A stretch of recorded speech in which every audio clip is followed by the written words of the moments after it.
make it dramatic. What type of DNA? What do you mean, what type of DNA? What type of DNA you guys have? Oh, a buccal swab. A buccal swab from my mouth? Yeah. And how are you going to get that? Judge will order it with a search warrant. Yeah. Out my mouth? Yeah. A search warrant to get DNA out my mouth. How does that sound? What do you mean, how does it sound? We do it every day. Yeah, okay. Well, hey, listen. Man, it was nice. It was a pleasure meeting you, man. You got your guys, but you don't get me. I'm not one of them. Yup. Sipping on the bottle and arguing with the detective. That's how they acquire his DNA. That's exactly what you just saw. Meet 19-year-old Kenneth Thomas, an underrated genius that deserves his due fame. With a defense as genuine as a $3 bill, one suspect has made up his mind that he can outsmart the detective with his intelligence. Spoiler alert, it's not going to end well for our would-be genius. But first, let's understand the context of the case better. On January 13, 2015, the Milwaukee Police Department was informed about a fatal shooting of a gas station clerk that very night. The victim, 65-year-old Saeed Sharwani, a father of 4, was a Citgo station clerk who dialed 911 to report a robbery in the store, but all he could manage to say was, why? City 911, what's the address of your emergency?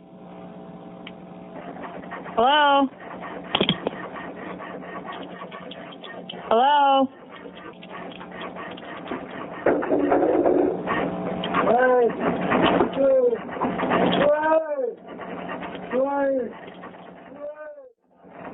Kenneth Thomas, 19, was taken into custody in West Allis less than 10 hours after the robbery and homicide at the Citgo gas station on White Rock Avenue. Kenneth, a convicted felon, was arrested by the West Allis Police Department Tactical Unit during a search warrant operation related to the robbery investigation by the Milwaukee Police Department. The Waukesha Police Department suspected Kenneth and his associates of involvement in at least 6 robberies at the time, across 4 jurisdictions: West Allis, Milwaukee, Brookfield, and Waukesha. Another individual, Jerica Cotton, 23, was arrested and was in custody. Police Chief Russell Jack stated that Jerica was the getaway driver for Kenneth and another male suspect during the crime. The third suspect authorities identified, 28-year-old Darren Malone, was untraceable initially, but eventually was arrested and taken into custody. In today's video, we're focusing on Kenneth Thomas and his rather remarkable efforts to play the genius, all while hilariously failing his way through the job. What our job is to make sure we understand why things happen the way they happen so the right decision is made on how to deal with it. Right? Mm-hmm. Okay. We don't want people making decisions based on the wrong information. Okay? And there's information, obviously, that you have that can help us understand the circumstances of what's going on. Why just you? Yeah, why don't nobody else have this information that could help you, Congress? Well, there are other people that have the information, and we have people out there going to talk to them if they're not talking to them right now.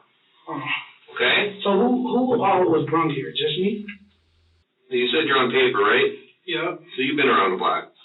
Yeah. You know how things work. What you mean around the block? Dealt with the cops before. Yeah. Okay. So yeah, I told the truth though. That's why I'm on papers.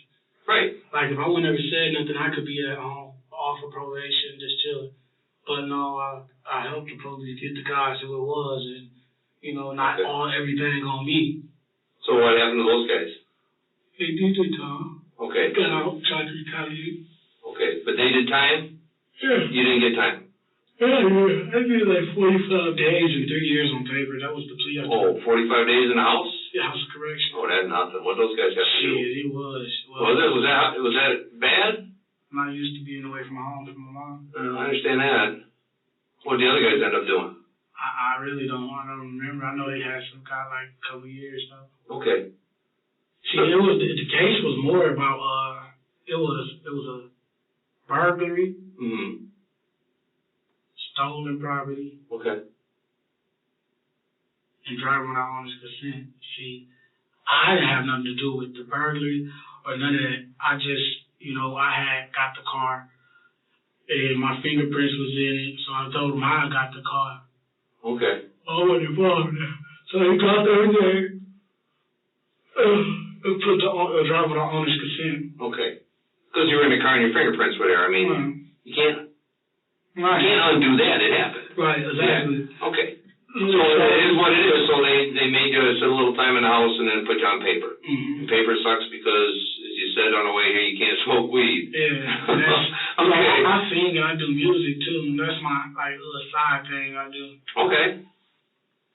All right, so you put songs or videos out? Yeah, I'm all over there. Nice.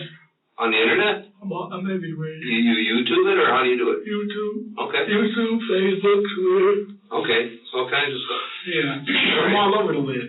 Facebook. What's the biggest number of hits you got on a video? Probably like 2,000. Really? It's more than that. I couldn't tell you, man. That's the first time, though. When I first put my first video in, Yeah. it's like 10,000. Okay. 9,000. So that's why you want to set up that warehouse for talented people, because you're one of them talented people. Yeah, most definitely. You know, I dance and I'm a good artist. I could tell you.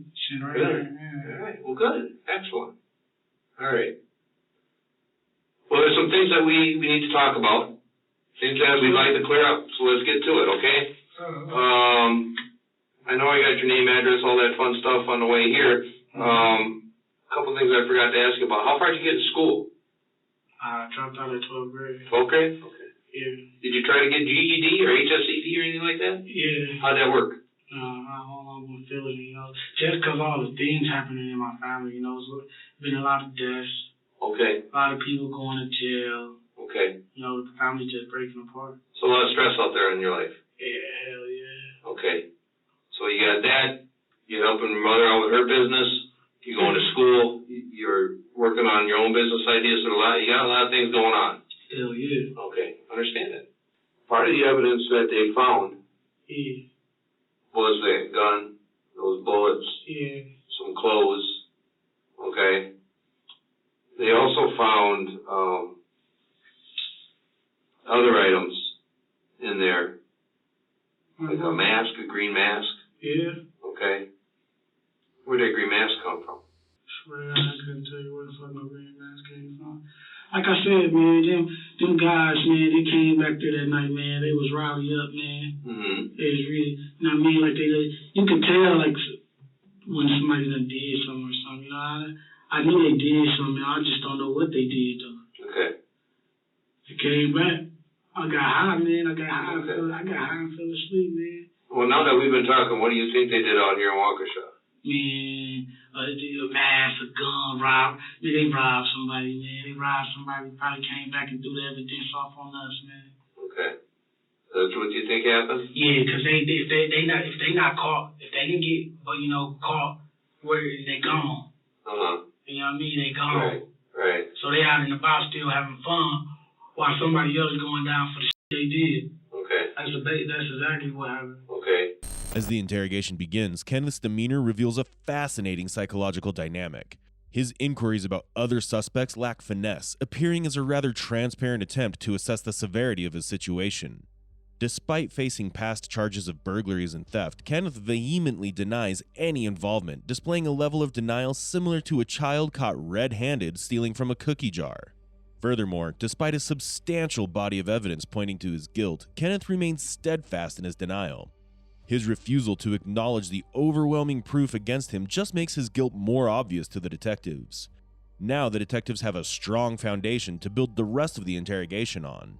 By doing this, Kenneth has taken away the benefit of the doubt. Kenneth's behavior in the interrogation room highlights his desperate attempts to evade responsibility through denial and deception. However, his efforts are transparent to the detectives, who see through his facade. Right. Okay. Right.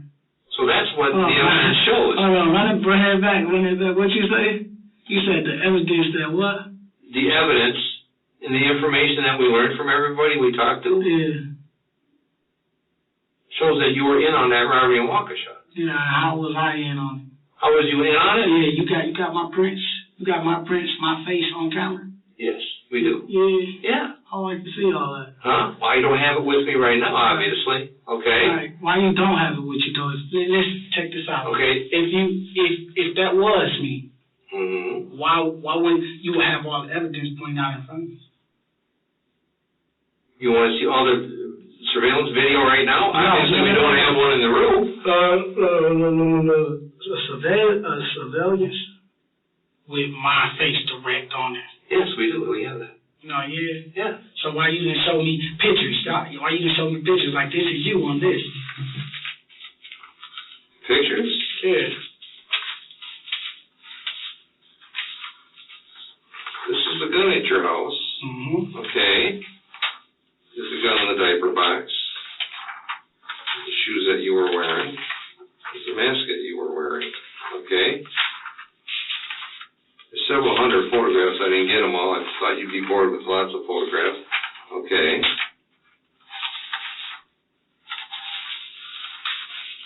Where'd your pajamas go?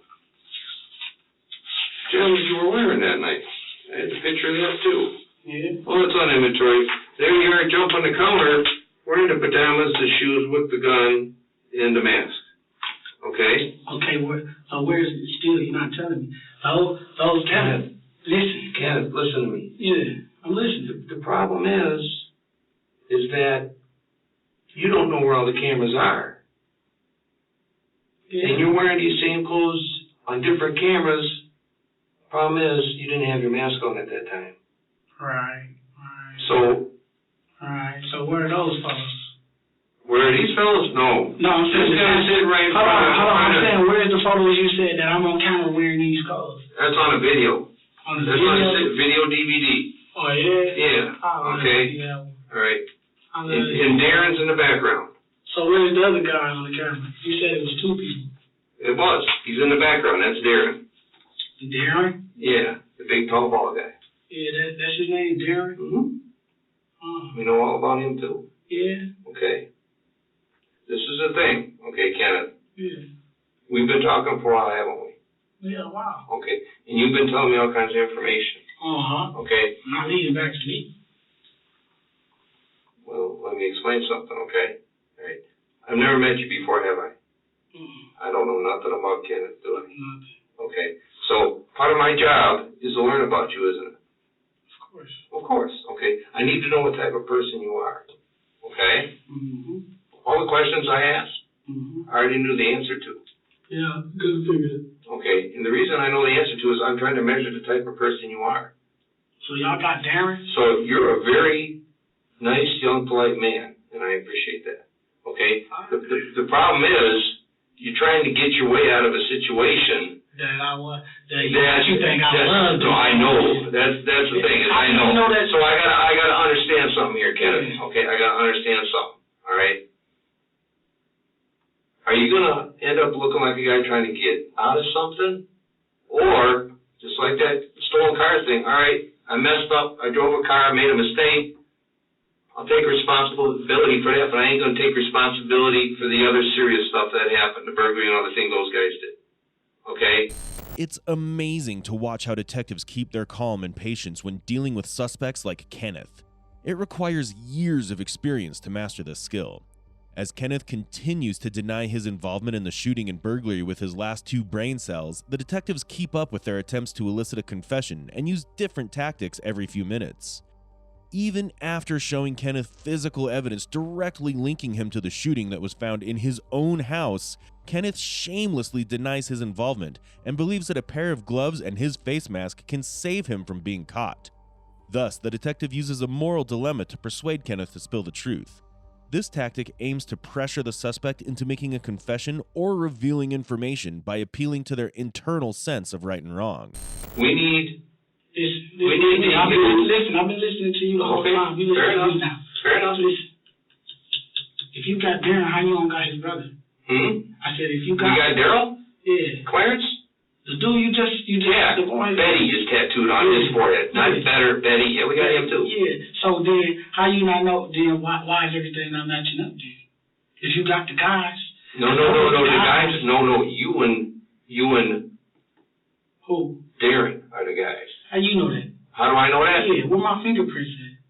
On anything of this part they put that in my house.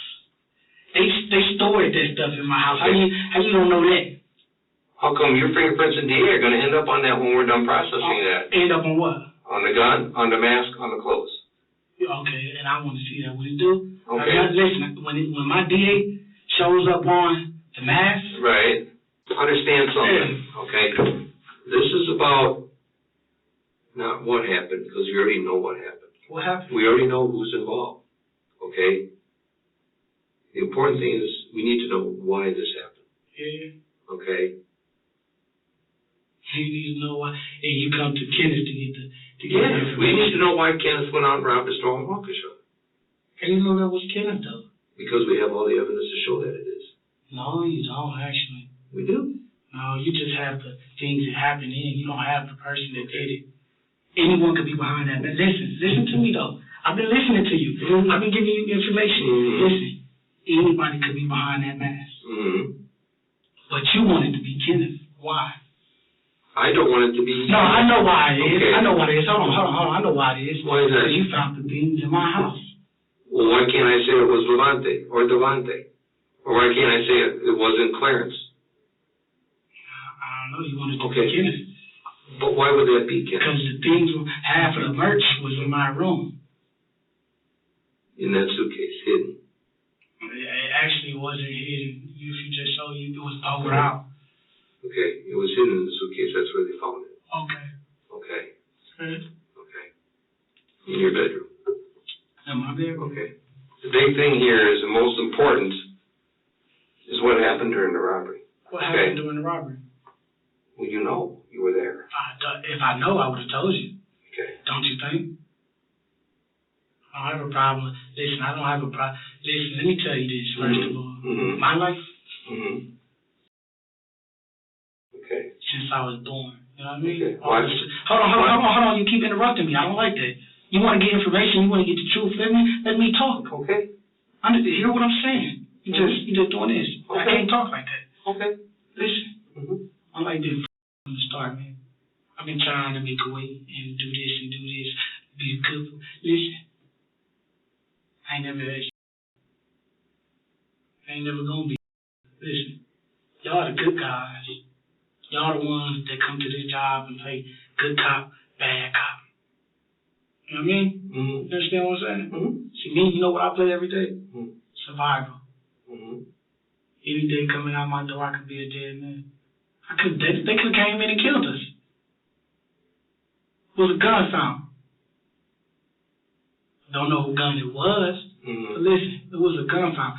The items were found in my room. Daryl and the other guy you're talking about, they could have been their items. Okay. They could have stashed that in there before they left. Okay.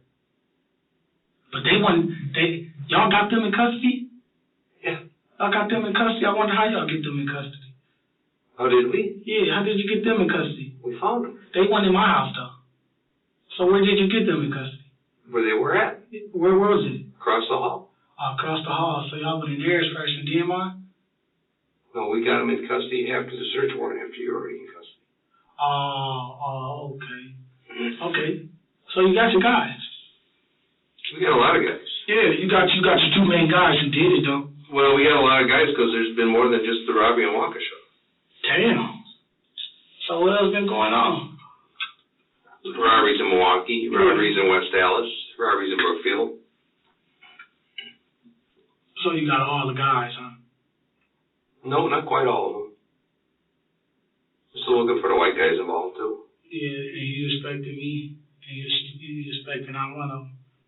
You're obviously not one of the white guys that I'm looking for. I'm not talking about the white guy. Okay. I'm saying me. Right. You think I'm one of them. You don't know for sure yet until you get the DNA back on those. No, that'll just confirm what we already know. That'll confirm. So if it don't confirm it, then what?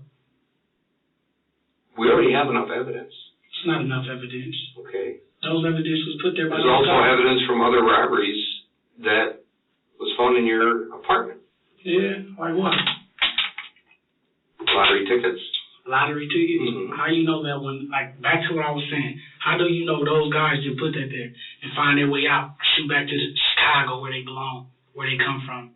Did they hide the lottery tickets I'm saying, I don't know where Levante's bedroom? Huh? You said, did they? Yeah. I don't know what they did. Okay. I was too high to even know what they did. I fell asleep that night, like I told you. These robberies have been happening for a long time. Yeah. They've been there for a while. How long is a while? You've been there for a while, probably a month or two. Okay. And every time they come in their apartment, they hide stuff? Nah, they probably did that night. They hid everything from all those robberies that night? Yeah. Including all the articles of clothing that wasn't worn? Yeah, actually, you only showed me one. Yeah, I said there's hundreds of pictures. I only brought a few. Oh, you only brought a few? Right. Yeah, probably. Okay. I don't know. I couldn't tell you. Those are not my items, so. Okay. You could try. Listen, you could try your hardest to put those on me, but deep down inside, listen. When you go in court, you know what I'm gonna say. You know when we go in court, what I'm gonna say. Mm-hmm. I'm gonna say that's those guys' items. I understand that, and I'm not saying that you were involved in every robbery.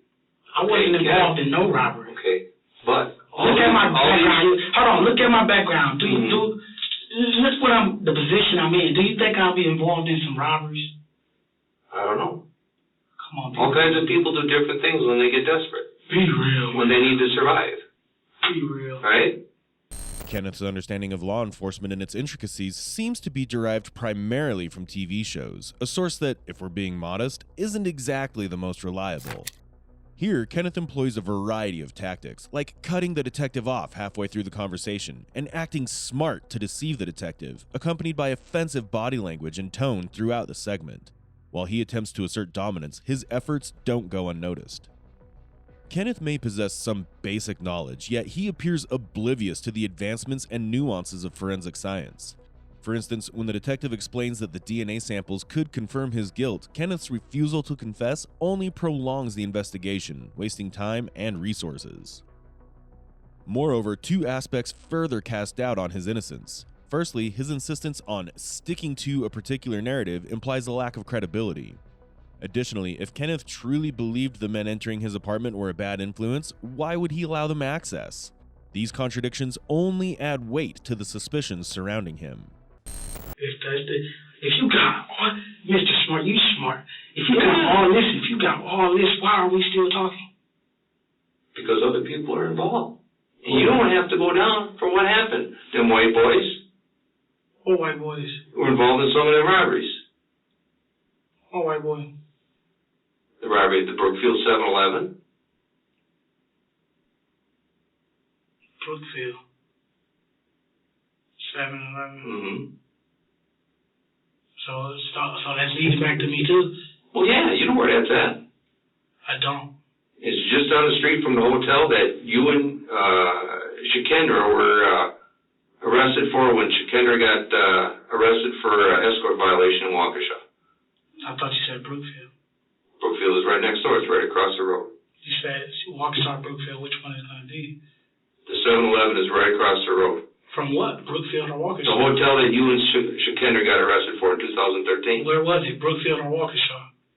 You said the hotel was in Waukesha. Okay. And across the street is Brookfield. Oh, across the street is Brookfield. Yeah. That's how the cities are. They're that close together. And when was this? When you got arrested, or Shakir got the escort violation? I think that was back in 2013. Mm-hmm. Okay. Mm-hmm. You remember that? Yeah, I remember that. Okay. 7-Eleven that was robbed was just on the block. Yeah. In Brookfield. I ain't got nothing to do with that. It matches up to the gun in your bullets. It's all type of guns out here. They all match up. It's like fingerprints. Yeah, like they match up like fingerprints. Right. So, it means the only gun it could come from and the only bullets it could come from are your bullets and your gun. No, that's how it works, just like CSI. Listen. There's other guns out here just like that. They can match them up just like a fingerprint. Every gun makes a unique mark. Yeah. That's how it works. That's Dario shit, man, and his people, man. That's Dario shit? Yeah, well, the guy you said, what that's his name is, Dario? No, it all matches up. Is that Dario, the guy you just told me? Darren, yeah, that's Bay. They call him Bay. Yeah, Bay. Yeah, you know him as Bay. No, I don't. Actually, he never told us his name. Mm-hmm. They say folk, they from Chicago. Mm-hmm. So they use their slang, you know. They never came down here. Listen, that's all they shit, man. That's the guy. You got your guys. You want me to be one of your guys for some shit that I ain't did. Come on now, man. The photo you showed me, dude, he was stocky, man. He was big. The photo you just showed me. The coat? Yeah, because it's a big coat. Oh, the big coat. Yeah. Really? Yeah. That was a big guy, man. Oh, here, I'll show you the difference. No, where's that photo?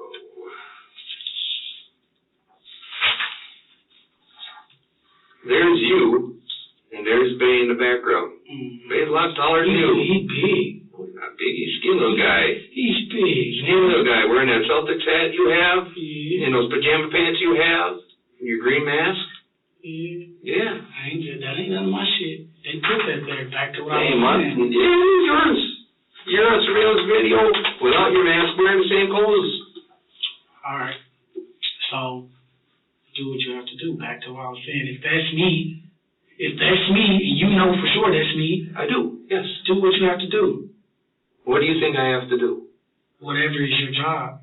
Okay, my job is to get the truth Well, obviously you find out the reasons why it's obviously you happened. think it's not the truth, so what's that telling you? Well, I have the truth from everybody else. Yeah, you full of bullshit, man. Well, why would I be talking to you about Because this right you now? have to tell, you have to show. Listen, if you got statements about what other people said, let me see the papers. I can see those. In court, you get to see them, yes. No, I get to see them here. No, that's not how it works, Yeah, Kenneth. listen, I've been through this over and over. And I've been through this over and you over. gotta say someone said this, you would be like, here goes the statement right here. Mm-hmm. You ain't showed me no paper. But some images of a guy with a mask on. Mm-hmm. Then you trying to say that that I was on surveillance before this with those same clothes on without a mask. Mm-hmm. Funny guy. There's cameras everywhere. Of course. Yeah. I'm on one now. Exactly. They record everything. Listen.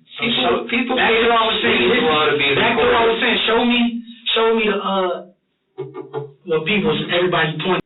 If things don't match up, it tells me that someone's not being truthful. So then I have to go by the evidence that's been found. And the evidence leads us to the truth, okay? And when I have evidence that shows something contrary to what you're saying, something different from what you're saying, that tells me that you're not being entirely truthful, okay? Mm-hmm. I can't change that. It is what it is. Just a safety pin behind it. Okay. Might want to get that before you say I tried to break out. Okay. Guys are so funny. So it comes down to this. Based on the evidence we have, You ain't charged with that. That's not mine. the charging will come from the DA's office. The charging is coming from the DA's office based on the evidence they get. I'm the one that sends them the evidence. Yeah, you send them my statement too, right? Right. So why you haven't wrote down what I said? Because it's all being recorded. I don't have to write anything down. Okay. Okay? Perfect. So this should be on recorder. That's not me on them photos. Okay. Those evidence was planted in my house by the guys who did it. You got your guys. Okay. You want to be different. Well, what about the other evidence that shows you are? You want surveillance video. Okay, if you got that, why are you talking to me? Because I need to know whether you shot that man intentionally or whether it was an I accident. haven't shot anybody. As he casually sips water from the bottle, this guy has the audacity to argue with the detective, suggesting they probably can't extract his DNA.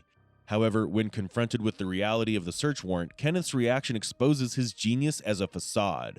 Recognizing his blatant ignorance, the detective seizes control, refusing to let Kenneth dictate the power dynamics in the interrogation. It's a prime illustration of how power plays out in the interrogation room, especially when dealing with someone like Kenneth Thomas. But Kenneth isn't done yet. There's more. Actually, I think I have a doctor's appointment. Yeah, Jim. I haven't shot anybody, man. You have a doctor's appointment? What does that have to do with anything?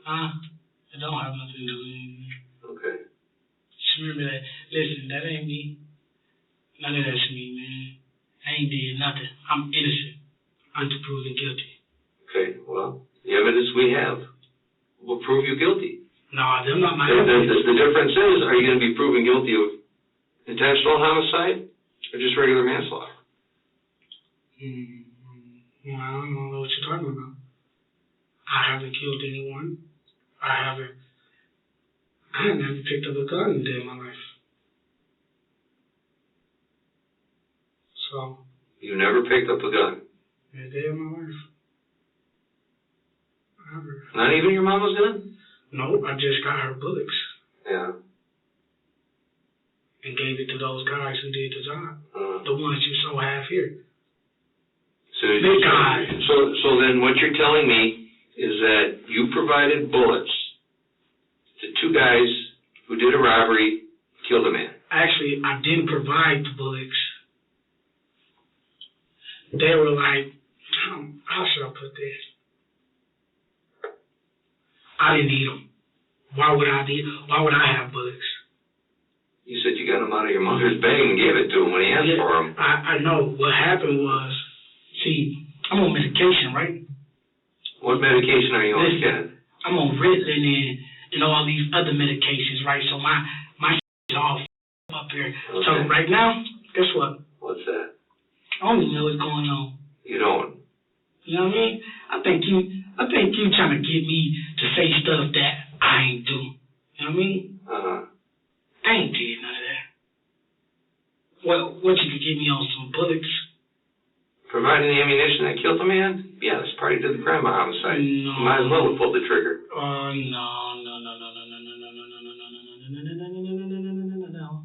No. See, what happened was... Harboring the man who killed the man? Listen, what happened... That's also part of the crime of homicide. Listen, no, all you can give me for it is lying. Those bullets, I don't know where they come from. Kenneth. Listen, check this out. Listen, you listen. Man to man, you've been around, right? Listen, listen. I'm on medication to function. I can't function right. I understand. Yeah. Straight up. I'm on Ritalin and all these other good medicines. I watch a lot of CSI and First 48 and all that good stuff. So I know. What do you like about those shows? I don't like the shows at all. Why do you watch them then? To see how you guys work. Okay. But you know that's TV. Yeah. Like CSI. That's real. That is real though. CSI, you know how fast they solve a crime in CSI? How fast? In 60 minutes. That's how long the show is. Yeah, that's real. You've been around. You've been dealing with the cops a long time, right? Not that long. Started to get in trouble about a year or two ago. But you know how it works. Nah, not really. Not really? Not really. Okay. I think you pressuring me. How am I pressuring? You pressuring me to say I did something I didn't do. I already know you did it. I'm just trying to understand why you did it. You know, you're not going to know why I did it because I didn't do it. You know what I mean? Yeah. Just when you think there's nothing left for this guy to surprise you with, Kenneth effortlessly proves everyone wrong. Amidst his relentless defense, Kenneth abruptly shifts tactics, claiming he has mental health issues and is on medication. He suggests the detective is unfairly pressuring him towards a false confession and questions why he's even in the interrogation room when everything is being recorded. Completely oblivious to legal procedures, Kenneth only digs a deeper hole for himself. At this point, the detective can't help but feel sorry for him. Despite the detective's efforts to ensure Kenneth receives the appropriate sentence he deserves, Kenneth's performance only serves to disgrace himself further. Because he's going to deal with it in a completely different way. He's going to handle what happens to you in a completely different way. You have the key to what happens to you. That's what I don't want to happen, Kenneth. Listen, my life is... Listen, hold on. Sure. Listen. Yes. Whether I tell you or not, I'm done. You're not getting that, right? No. Listen, you got evidence in my house. Right. You got the gun. Yes. I'm done. What is there you want to know? You want me to admit to it? So I'm not going to admit to it. Okay. Listen. This is a situation. Understand this, okay? There's all kinds of different levels of what happens to a person. 20 years from now, man, it'll be different. Man, Obama will be out the office. It won't be the same no more. Things won't be the same next year. Things constantly change. You know that. Right. Okay? You going to school to learn business, right? But not anymore. If you were continuing to go to school and learn business, things would be different one day. Listen, if Okay. it was a fifth, we all be drunk, man. Just get to the point, man. The point is you got a chance here. I don't have a chance. Yes, you do. You got a decision. You got a decision as to whether or not you're going to face life or you're going to face a maximum of 20 years. A maximum of 20 years. Right. That means it could be less. Life is life. You can't undo that. Man, when I get out, man, listen, when I get out, my granny will be dead. My uncle probably be dead, my other uncle. No telling what's going to happen to my mom. She's already sick. Okay. But how would they react to you having to spend the rest of your life? You're not getting me. In the next 20 years, that will be the rest of my life. I'll be 40 when I get out. Don't you think they want you at 40 to still have a life? I won't have a life. Why do you say that? Why don't you think you won't have a life? I won't be. We both know that. Just know what type of life, what job can I get? In 20 years, things may completely change.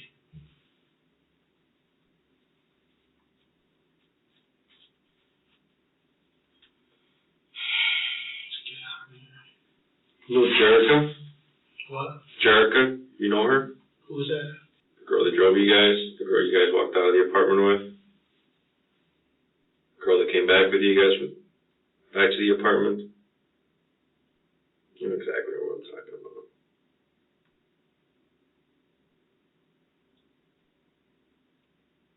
See, Kenneth, we want to give you an opportunity here. I know. Come on, man, stop. You just making things worse, man. Trying to help you understand.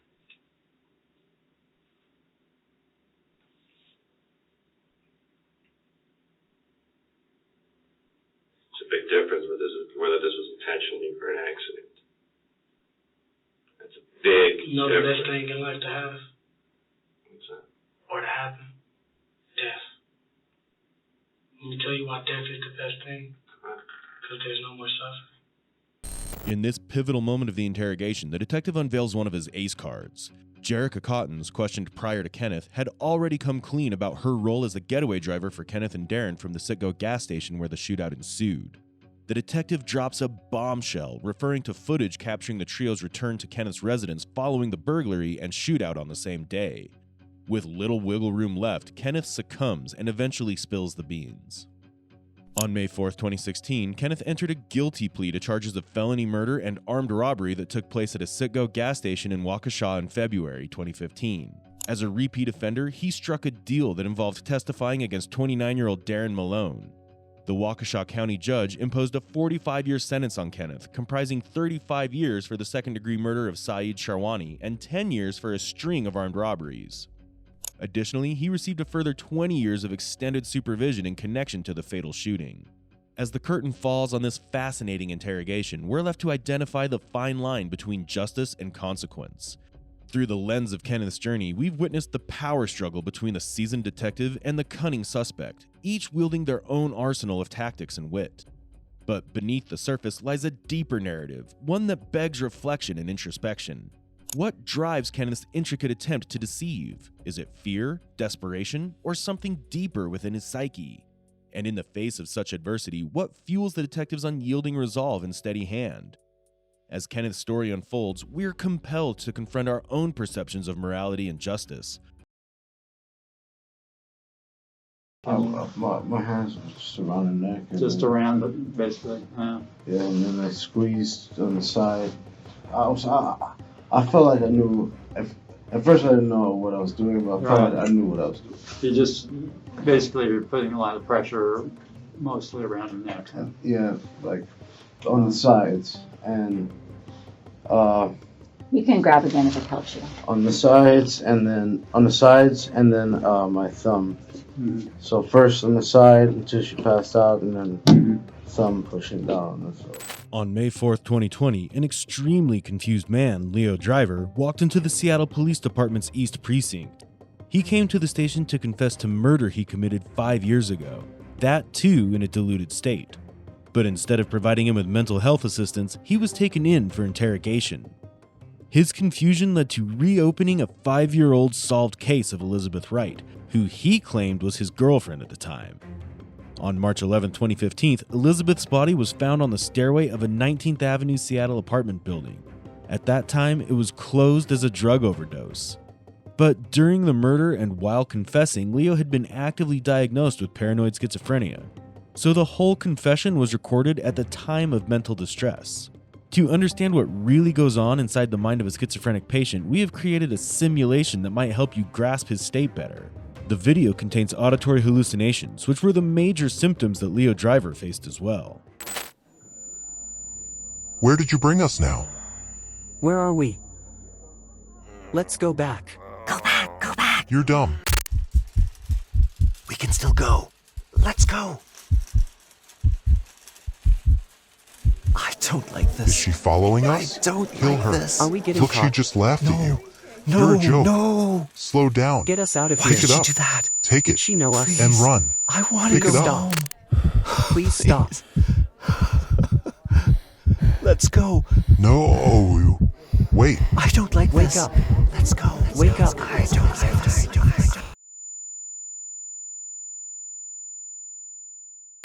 With the help of this simulation, we want to enable you to perceive the world the way Leo Driver does, and as you watch along, you'll see him hallucinating while in the interrogation room, and a very unforeseen twist towards the end. Hey, Leo. How was the sandwich? Awesome. Was it okay? It's probably gross. You don't have to lie if it was gross. Have you met Jeff? He's Jeff Mudd, he's a detective. So we're not shaking hands because of the COVID thing. And so, thank you for your patience. I know that you had your Miranda rights read to you before, but we're going to read them to you again. I'm going to say the time. You remember this room's audio and video recorded, right? Yes. So it's Tuesday, May 5th, 2020, 3:16 a.m. now. Leo Driver is deeply suffering from schizophrenia, which impacts every aspect of his life. In a deluded state, he had already confessed to his crimes, but he has been taken into custody again because at that time he seemed in a very tense and deluded state. There was a possibility that it was a false confession made under mental duress or possibly psychosis. He is being questioned again, this time with audio and video recording. The case you'll see today is sensitive. His diagnosis makes him a tough subject to interrogate. The detectives will have to talk to him in the utmost regard of his mental condition.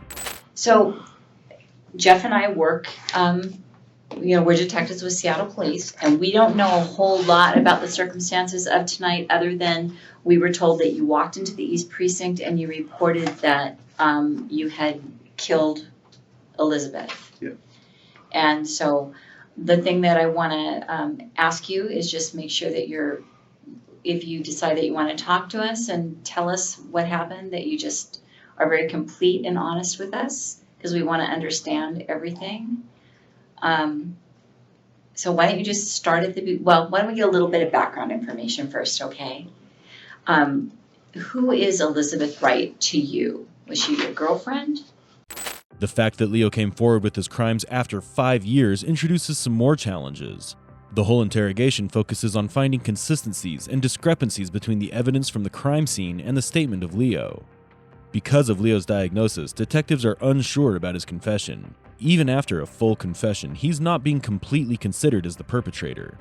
The case had already been closed as a drug overdose, so according to the detectives, there's less possibility of the case being a homicide.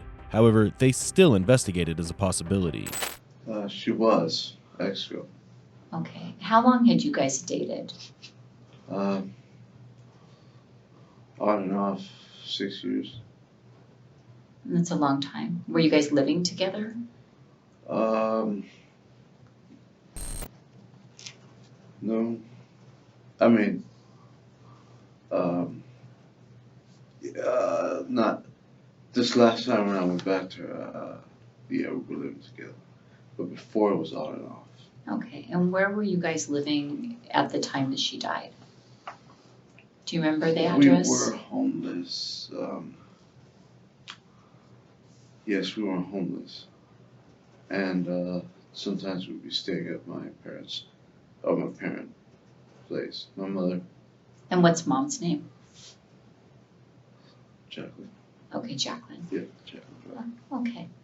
And so I have an address of 1823 East Madison as associated with you sometimes. Is that where mom lives or lived at the time? She used to, yeah. Okay. Yeah, yeah, she used to stay there. And on the day that Elizabeth died, were you guys staying at that address or where were you? We were out,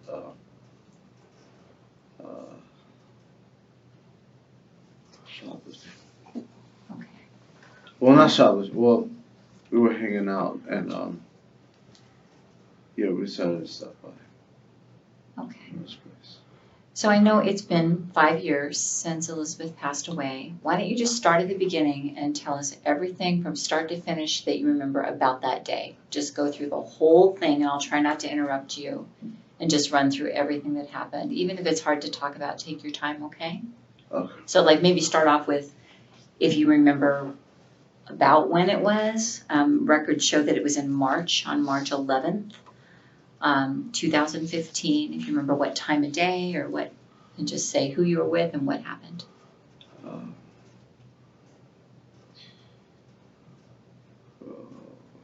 We were together.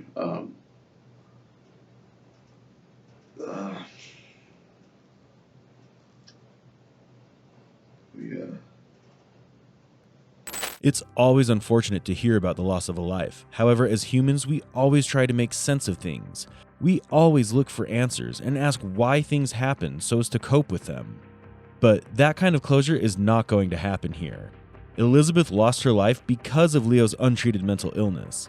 Leo had been seeing pictures of Elizabeth cheating on him, but they were his hallucinations. He was in such a bad state that he could not tell imagination apart from reality. This triggered him even more when Elizabeth was in a confrontation with Jacqueline. That fight was the last straw which drew Leo to kill Elizabeth. You killed her for that? How did you kill her? I strangled her. Well, not strangled, but I put my hand around her neck. And I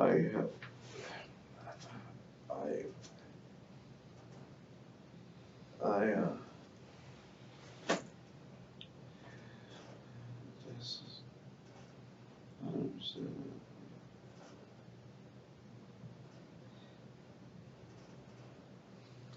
Leo, where were you when you killed her? I was there. I mean, I was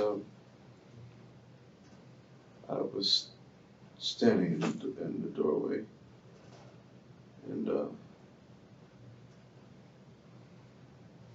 In the doorway of the apartment or the doorway of someplace else? at the apartment. Okay.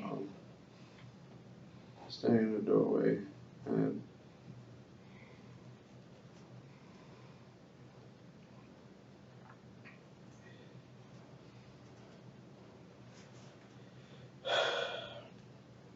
it was.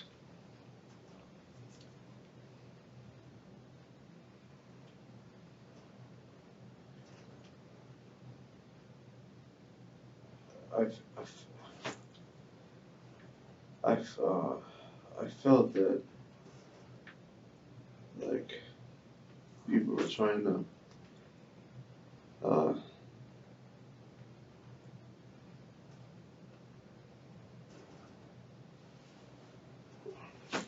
don't know, like, people were trying to kill her in the first place because, or try to get rid of her, I think. I had that feeling because, you know, she called the police,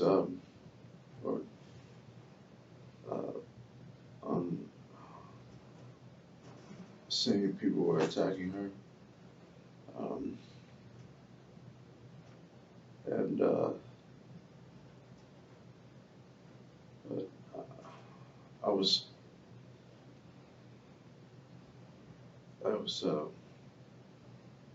I wouldn't,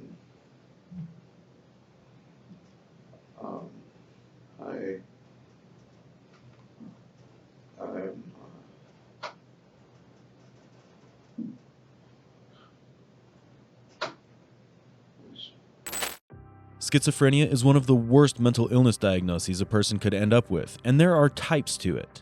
Some are worse than the others. The type that Leo suffers with is called paranoid schizophrenia.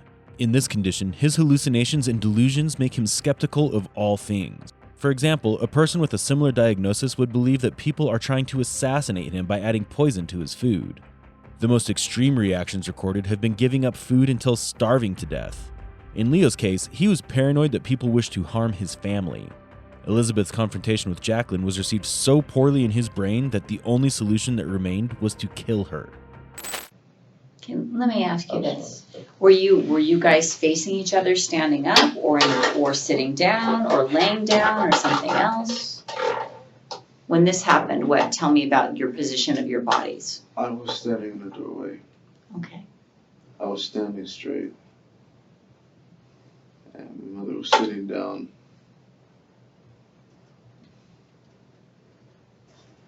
Like this. Okay. And I called my ex-girlfriend Lizzie. I called her Lizzie. Okay. Was standing over her. And a face like that she was like nothing. Like my mother was nothing.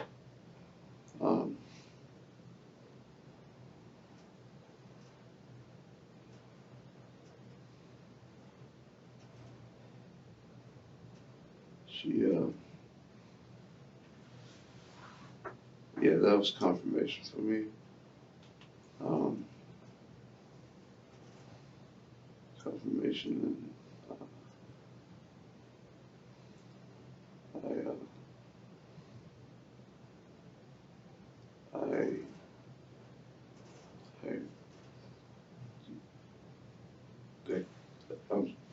I killed her. Okay. I killed her after that, Okay. Was your mom there when you killed her? No, I was in the staircase. Okay, you were in the staircase when you killed her? Yeah, so we left the apartment. Okay. Walked down the staircase to the fourth floor and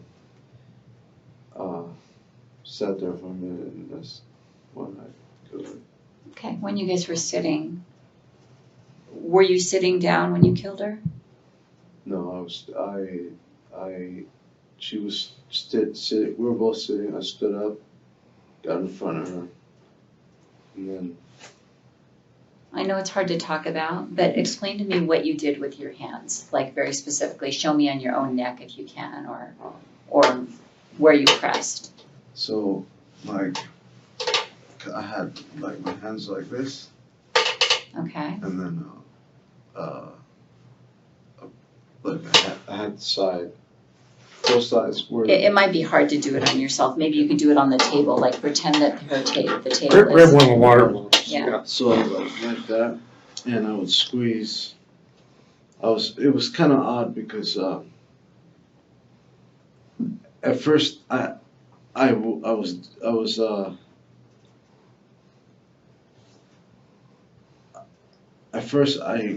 kind of like, I didn't know what I was doing. Like, I didn't know how, I didn't want to choke her, like, choke. I didn't want to hear that.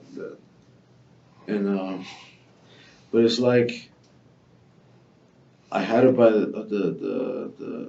either cut off the blood supply to her neck, or to her head, and she passed out, and then I started to feel like I knew what I was doing, you know, like I pressed down on her windpipe. So when you first started, where were you when you first started? It was I applied pressure on the sides of her neck. Okay, and she passed out. She stopped moving. Her eyes were open, but she stopped moving.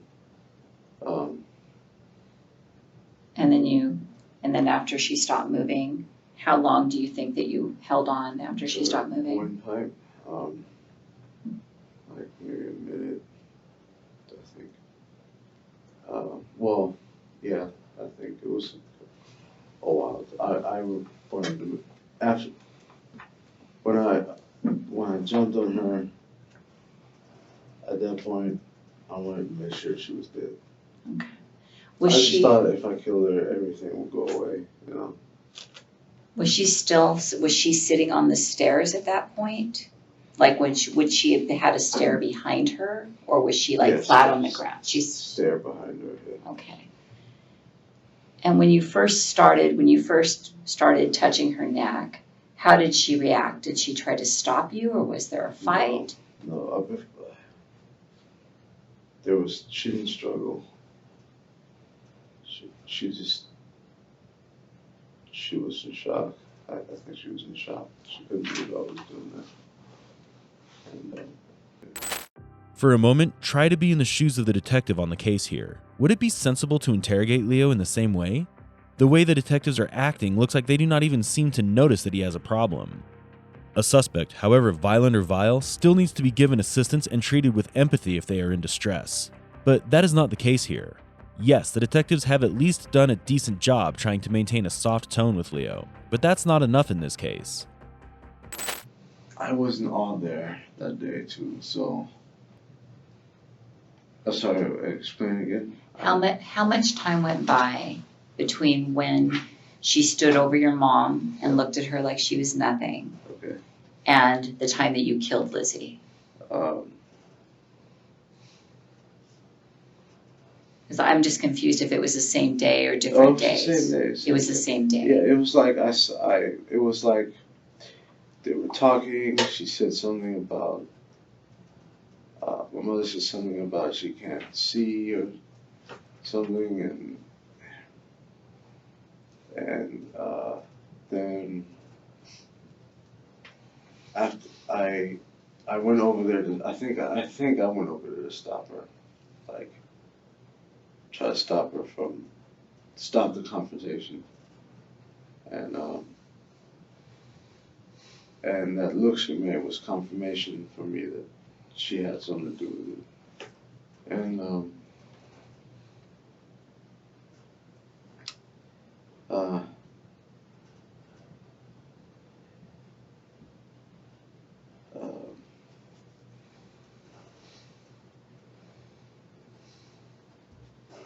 so then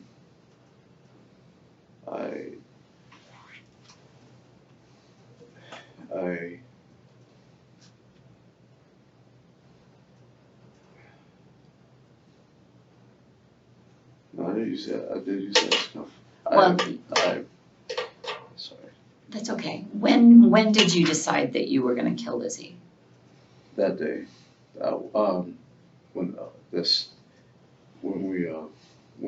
when I heard that hearing speech and evidence. Okay. Yeah. And was that when you were on the bus? Yes. And was that on the way to your mom's? Yes. Okay. So tell me if I got this right, and correct me if I'm wrong. Okay. You decided to kill her on the way to your mom's before, or you were thinking about killing her before she had the confrontation with your mom. Is that right? Because you saw the hearing, speech, and deafness sign on the bus. Yeah. I'm sorry. Yeah. Is that right, that you started thinking about killing her then? Yeah, when I heard that hearing, speech, and deafness. Yeah. Okay. And so then when you got to your mom's, there was a confrontation, and you said that was confirmation for you. The facial expression that Lizzie made, that was confirmation for me. And what was it confirmation of? That the way she looked at her, like she was in control. That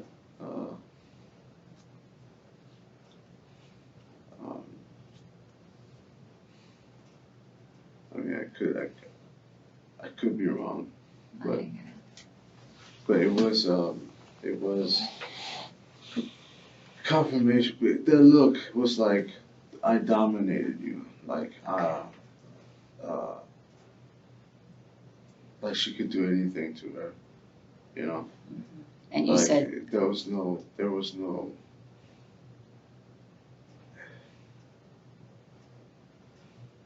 like the way she was disgusted at her, you know. Hallucinations and delusions can be called a twisted form of our deepest desires. We all imagine things that would make our world better, easier, or ideal for us to live in. And while for most, it may be to get a job, be surrounded by friends, for Leo, this is not the case. He saw a confrontation between his mother and his girlfriend, and even if in the purest form, the thought may have been that it would be ideal if they got along, his condition twisted it into something much more vile.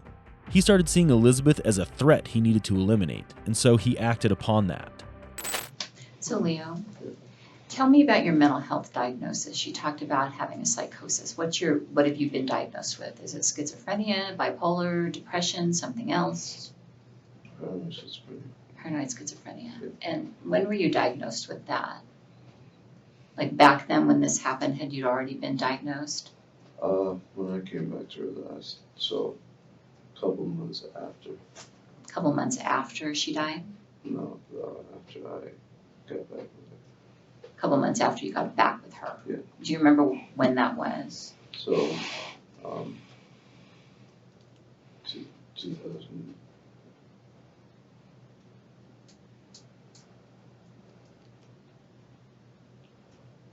She died in March of 2015. 2 months. 2 months.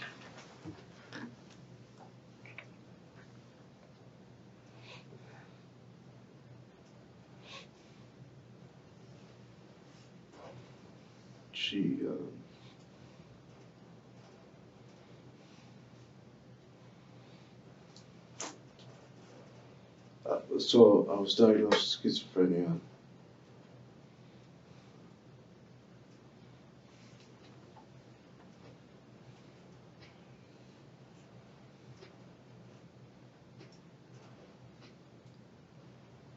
I was diagnosed with schizophrenia after I met with her. So when I was working, maybe a month or two, I started seeing things after I was with her.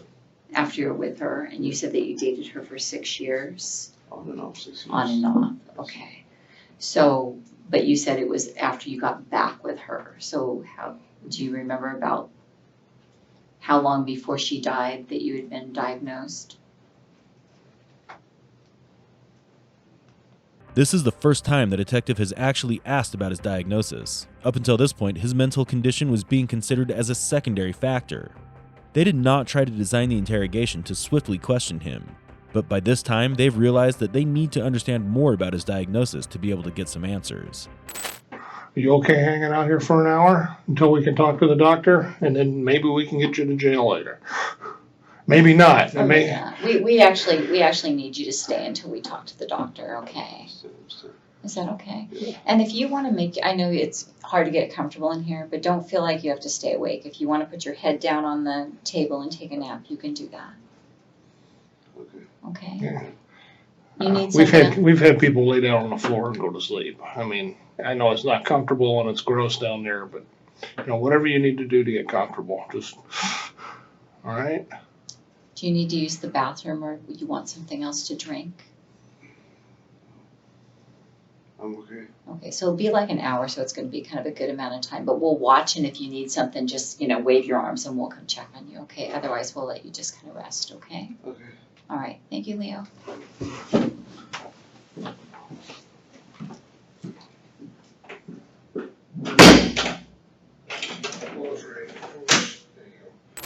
Leo has been informed that the medical examiner who was assigned to the case 5 years ago has now said that strangulation is consistent with the evidence.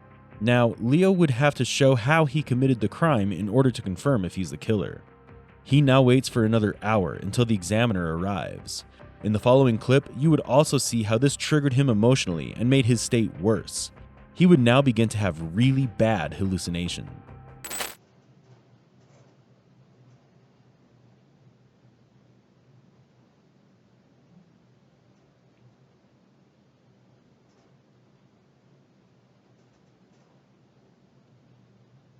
Can I get something to eat? You gotta copy me, you punk? No, you're a punk. No, for real, you're a punk. You're a nobody. You gotta copy me. You can't be your own person.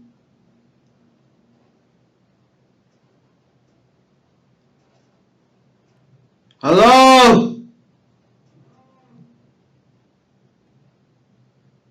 Why can't I?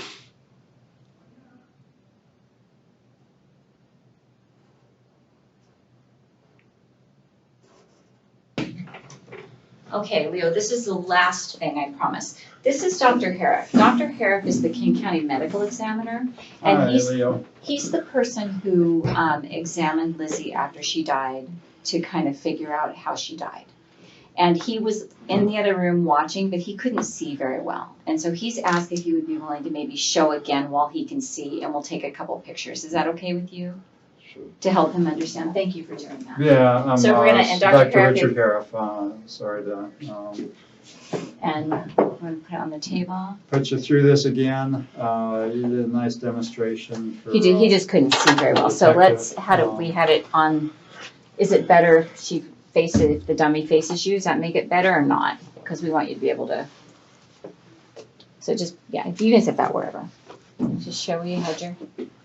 And you move the dummy how you need to show. Because you said you pushed her back. So why don't we go ahead, since you pushed her back? Why don't we push her back? We'll take a couple pictures, so just hold that. And can you get Jeff, we can move out of the way. Okay, you looking for the straight down angle in there? Yeah. Can I see? Here, wait, why don't we? Oh, well, careful, dude.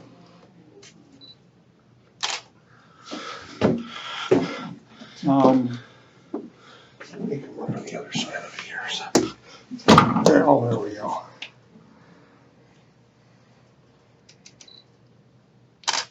What's your question, Dr. Hare? Well, Leo, on your neck, you can feel these muscles coming down. Yeah.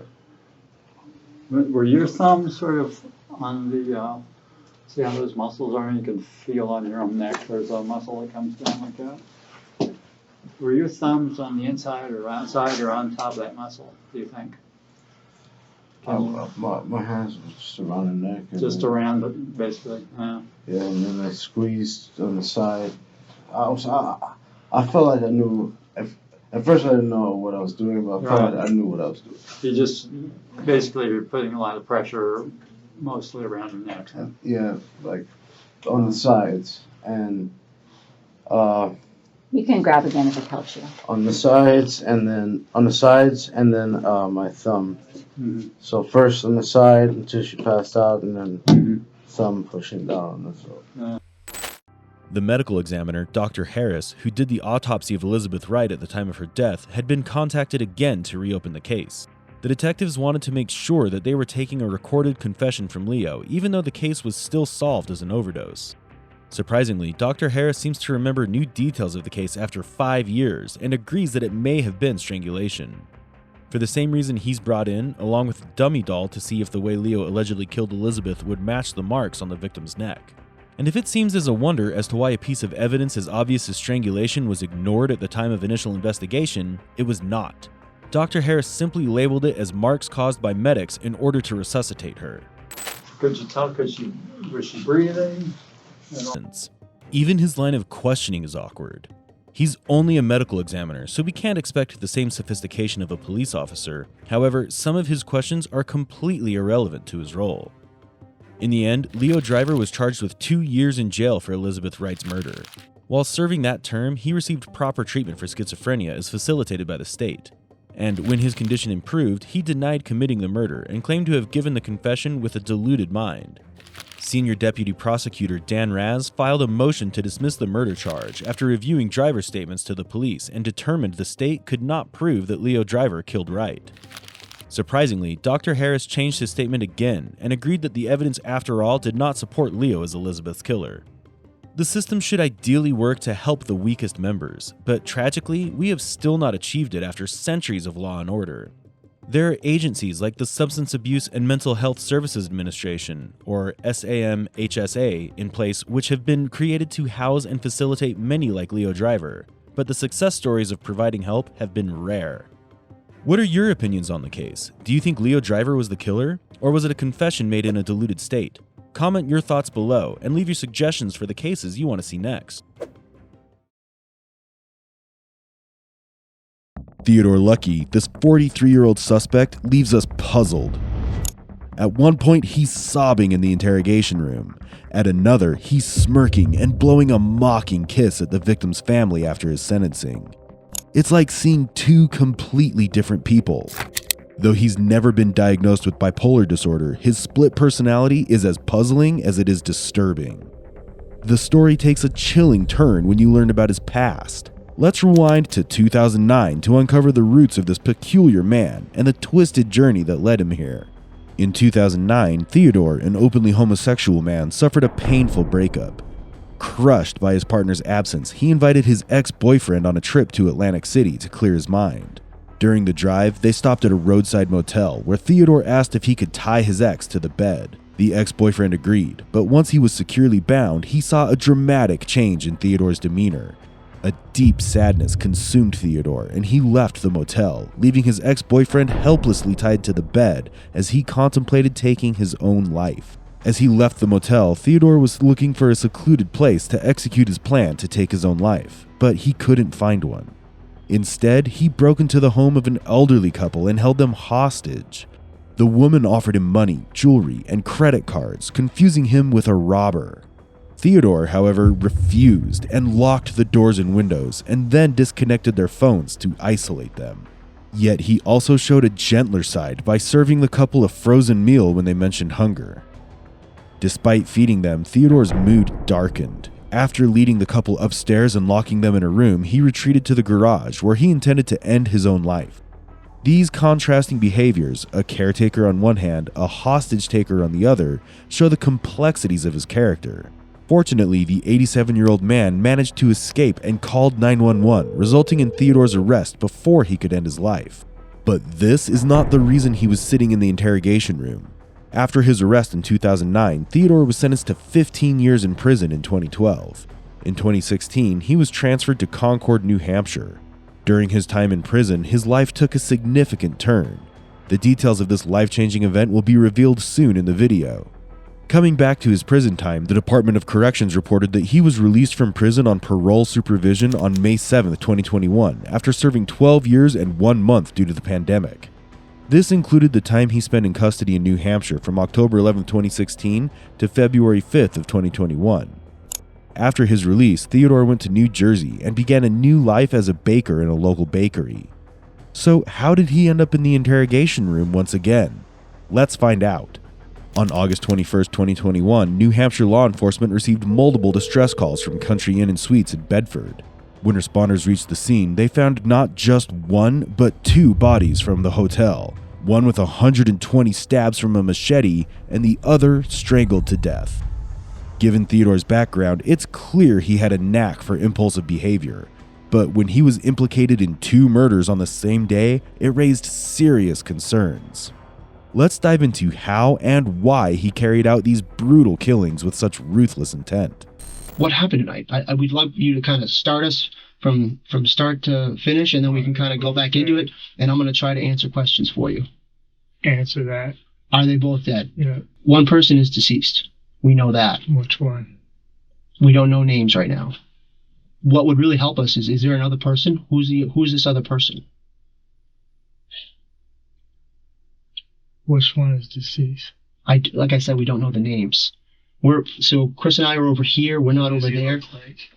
I don't have a picture of him. Things are happening kind of quickly. So if you think you can kind of help us save somebody, we'd really appreciate that. Is there another person we should be looking for? Yeah, where's? Is he in a hotel room somewhere? Yeah. Do you know which floor, which hotel room? Wait a minute. You said one person is deceased? One person's deceased, yeah.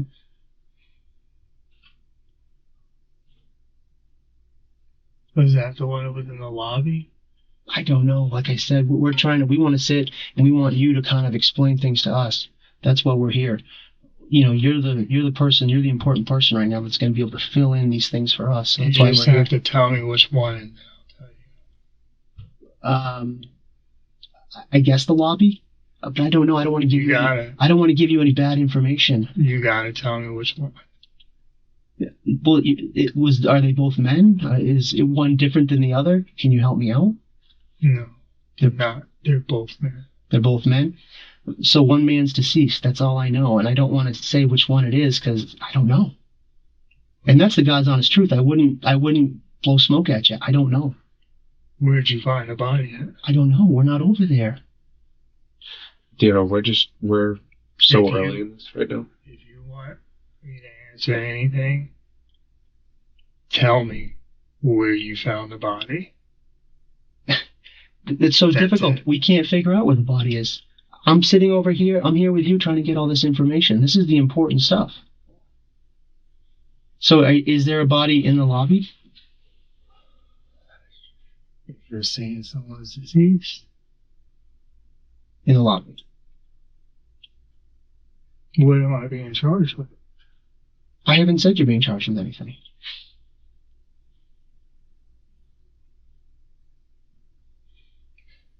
I think what would help us is if we just kind of started at the beginning and tried to understand what happened here.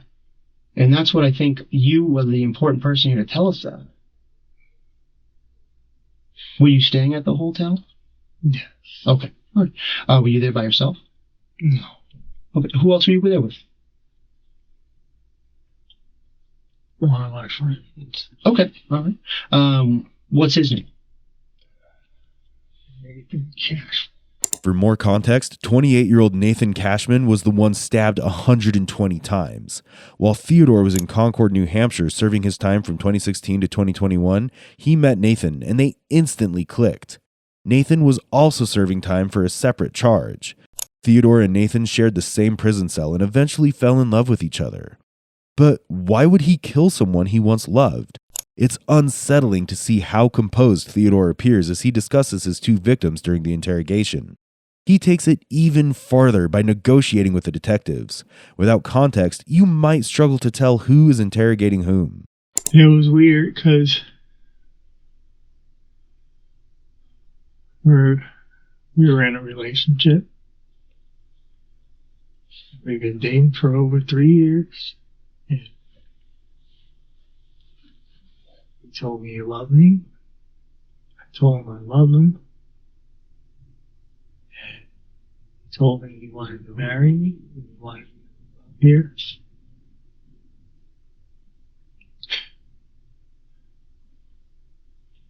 And when I picked him up from the Silver House, I parked outside and I went and knocked on the door. He opened the door.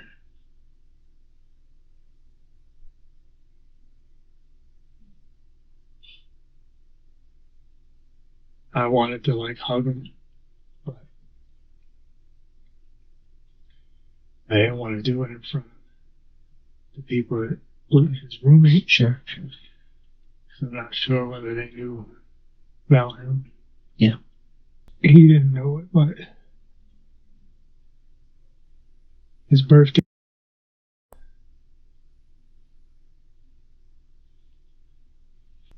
I wanted to surprise him at a surprise birthday party.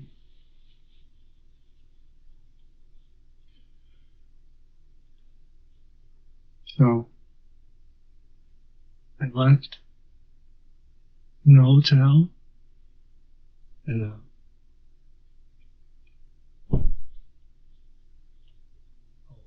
before I left, I asked him if he wanted any of his friends to come to the restaurant with us. Sure. Yeah. Say yeah. Yeah, this friend, Momo.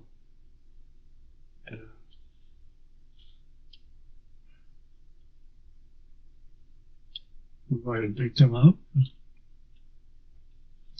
Walked back to the hotel. And then I left. And I went to the store and I got him balloons. 10 happy birthday balloons. Yeah. I had already bled them some clothes and stuff. And I got 4 gift bags. And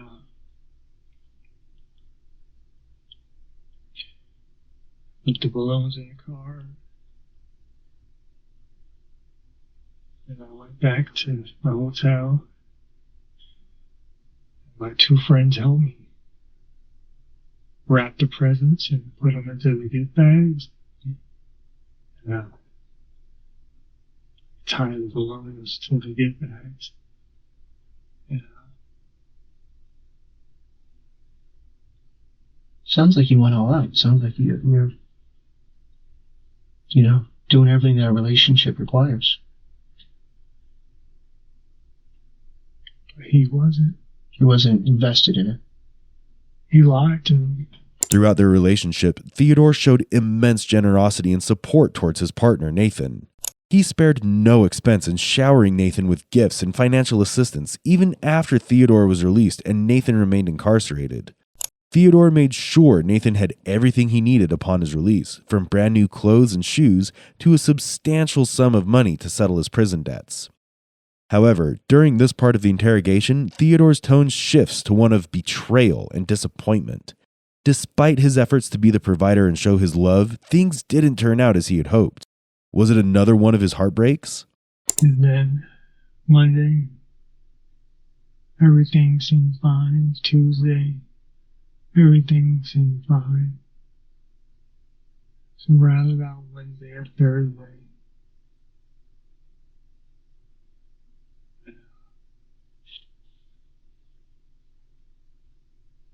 he didn't. He started acting differently. And I asked him, I said, did something bad happen?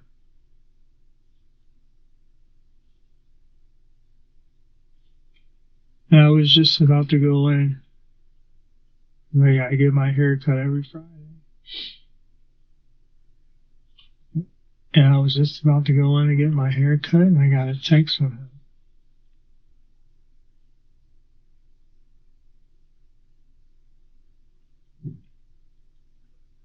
And he said he was breaking up. Is that this Friday, a couple days ago? Not yesterday. So a week ago? Last Friday. Last Friday. Okay. So he texted you over your cell phone? I just started crying. Sure. I said, why?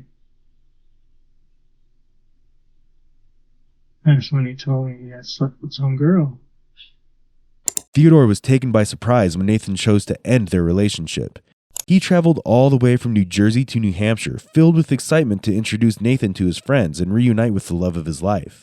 However, the breakup dealt his ego a harsh blow, especially in the presence of friends to whom he had spoken so highly of Nathan. But he had been rejected before, and he had had heartbreaks before. So what led him to commit a crime that defies humanity? He said he loved me. And he said he wanted to get married. And he said he wanted me to move up here. And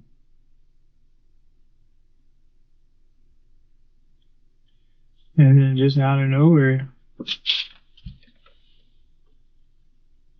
just hits you in the gut, just takes the wind right out of you.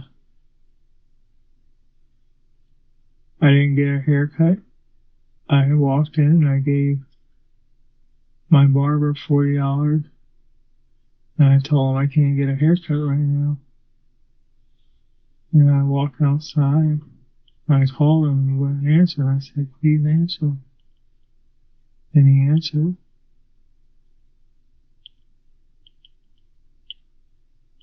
And it was almost like he was a totally different person.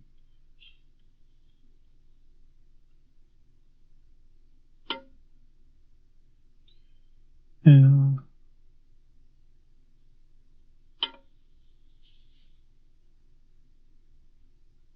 I was crying. and asking him why.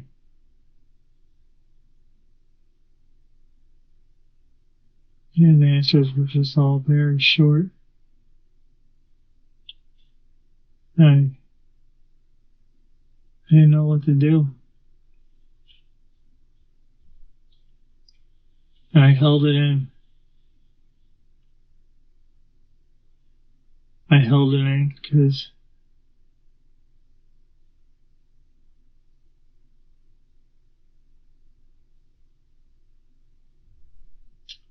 my mother, I didn't know it at the time, but before we drove up for his birthday, she said, she texted my best friend Trevor, out of the blue. And she said that Nathan didn't want to be with him.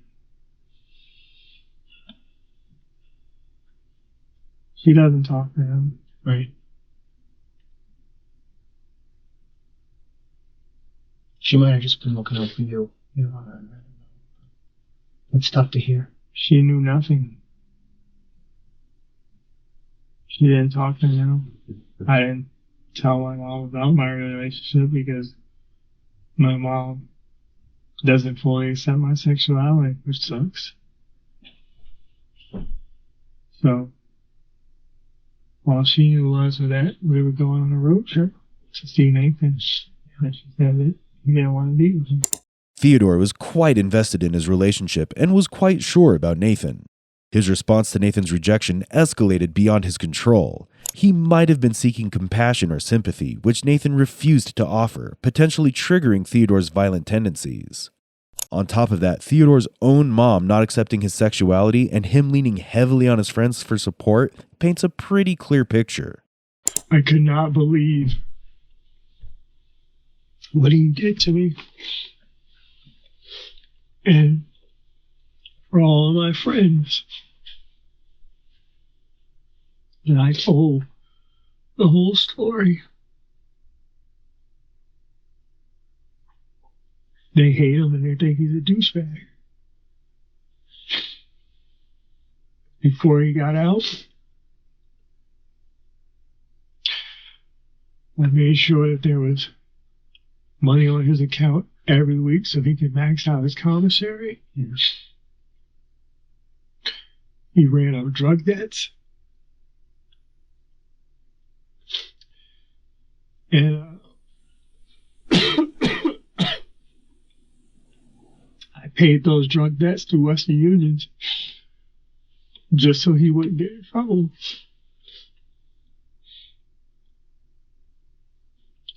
He wanted money on his phone, put money on his phone.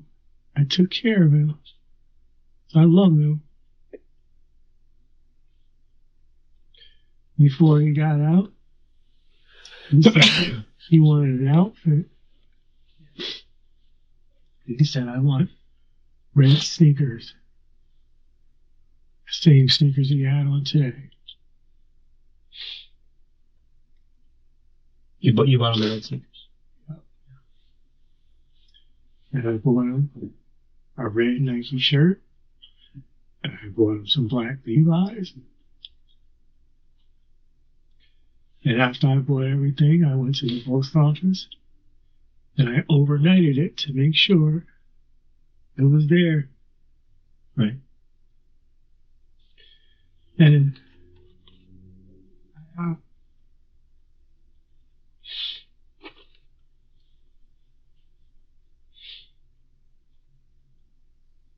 you're invested in him not only emotionally but financially with everything that you have. Everything. So what was the mood when you saw him today? How were you received? What happened? He really likes Dr. Pepper. So before he moved out of the sober house, I bought him a tiny little cooler, a Coca-Cola cooler.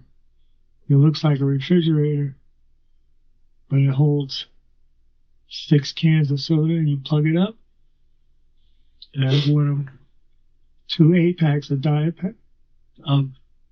Dr. Pepper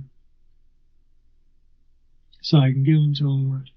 After pouring so much love and care into the relationship, Theodore came to see that it didn't matter to Nathan at all. To Theodore, it seemed like Nathan had just been using him for his own benefit. When Nathan got out of prison and had a chance to start fresh, he didn't want Theodore around anymore. Even though Nathan had promised to marry Theodore and build a life together, he disregarded it all once he was out. Being manipulated in the name of love is one of the worst feelings, and you can hear in Theodore's voice in the clip just how disgusted he was by it all. Now, as we gain clarity in the aspects that led Theodore to take away the life of his lover, let's learn about the second victim and why he had to commit another murder. Wrong time, wrong place.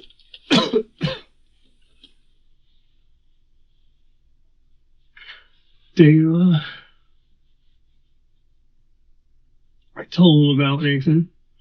Yeah. Dave thought that him and I wouldn't be together. Yeah. I told him about Nathan.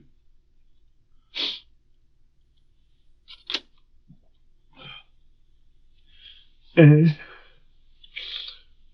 I told Dave that I was hoping for the best, but preparing for the worst.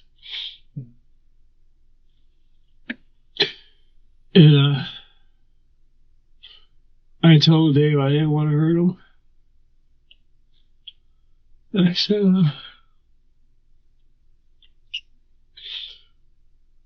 I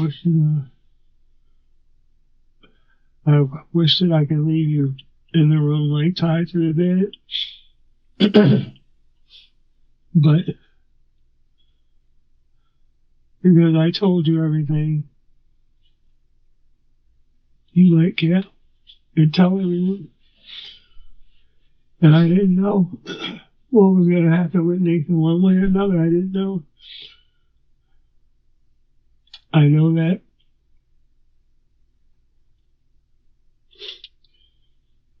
I was hoping that things would change. Because I just didn't understand. So you're in the hotel room with Dave, and how is he, he's bound to the bed or tied to the bed? Yeah. Okay. And is he able to manipulate? No. He can't do anything? No. Okay. And did he do that sort of voluntarily, or was that something that you decided to do?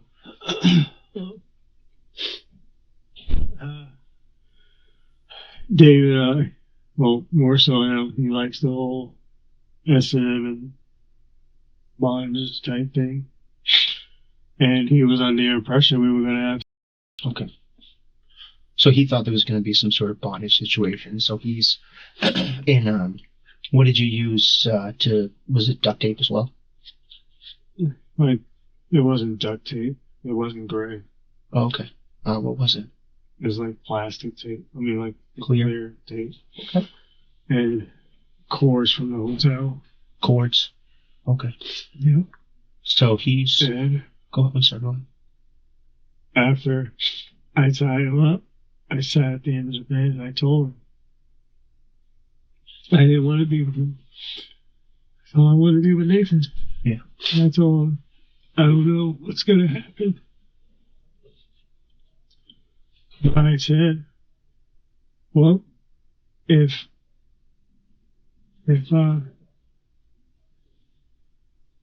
things go south, I knew what I was going to do. And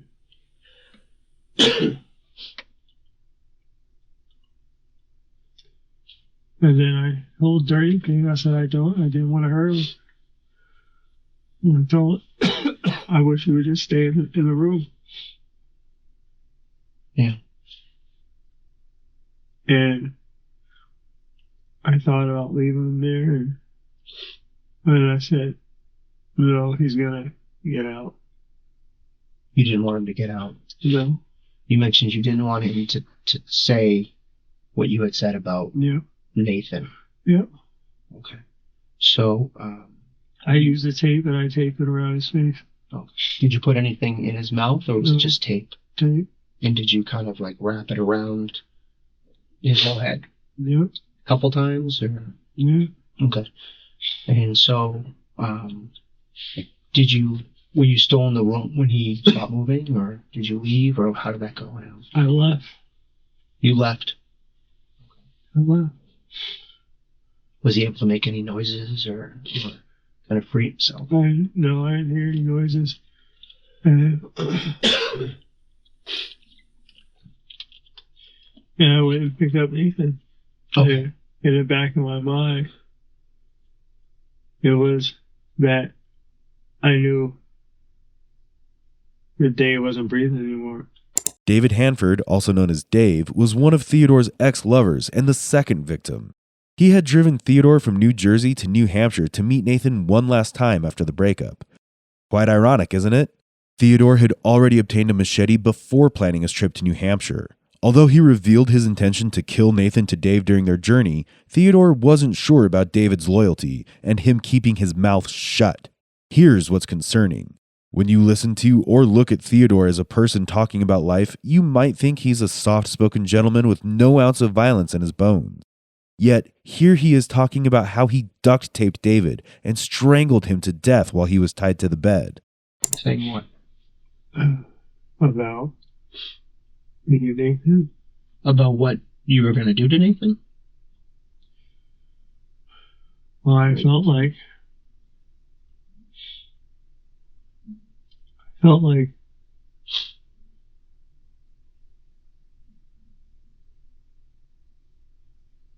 suicidal and homicidal. Yeah. The way I felt. Sounds to me like you kind of, this was going and spiraling in that direction. You saw that and you knew this wasn't going to end well. I hoped. Like you said, you were praying that things would work out well. Honestly, I hoped that he would change and like we were laying in a bed and he's like, this feels weird. And I said, no.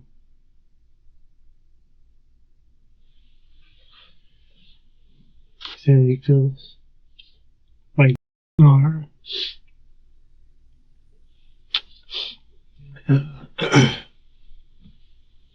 I don't in the hotel room, I don't know how it started, but I know that I remember grabbing the knife and he was going out the door, and I'm not sure is it like when he was going out the door at first. I don't know if I hit him that first time, but I know he ran down the hall. He ran down the hall and he got to the end of the hall and he couldn't go anywhere else. And I started hitting him with the knife. And why couldn't you go anywhere? Was there an elevator bay there, or there was no stairs? Or? I think there were stairs, but I just don't think he was in a panic. Yeah.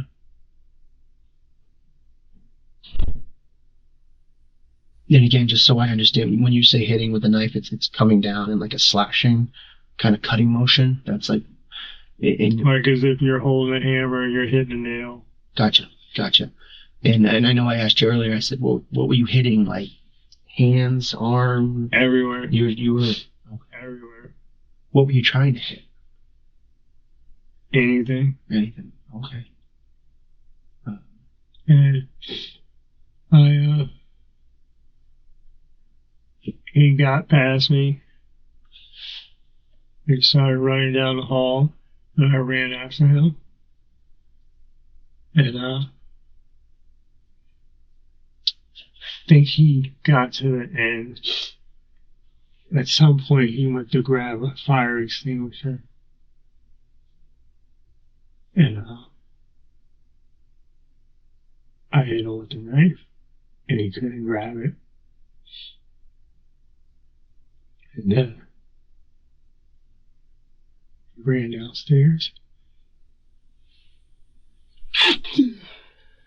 Thank you. He ran downstairs to the second floor. And we were on the second floor, and people were coming out of their rooms.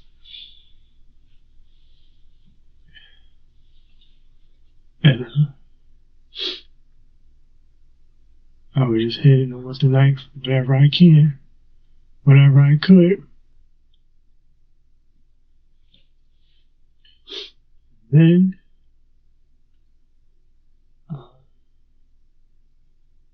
he got to the end of the hallway, and he tore the screen off the window and jumped out the window. And he landed on the bushes. And I ran downstairs. And I could see him trying to get into someone's car, but it was locked. Then I started to chase him again. He went to the lobby. And he went into like a back room in the lobby. And I just kept hitting him with a knife.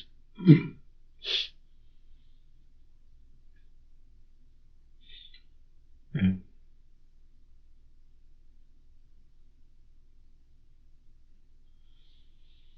I just kept hitting him whenever I could, and then we went to a back room, and he tried to grab something and hit me with it.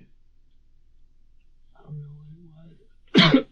And then he ran out of the room, and he tried to like lock me in the room. And he's holding the door, and I'm pulling, and he's pulling.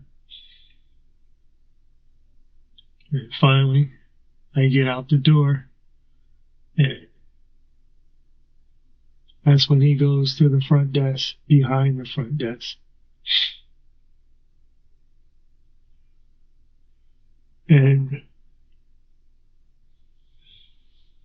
he's behind the front desk. That's when I keep hitting him with the knife like several times. I was hitting everywhere. And that's when he started yelling out that he loved me.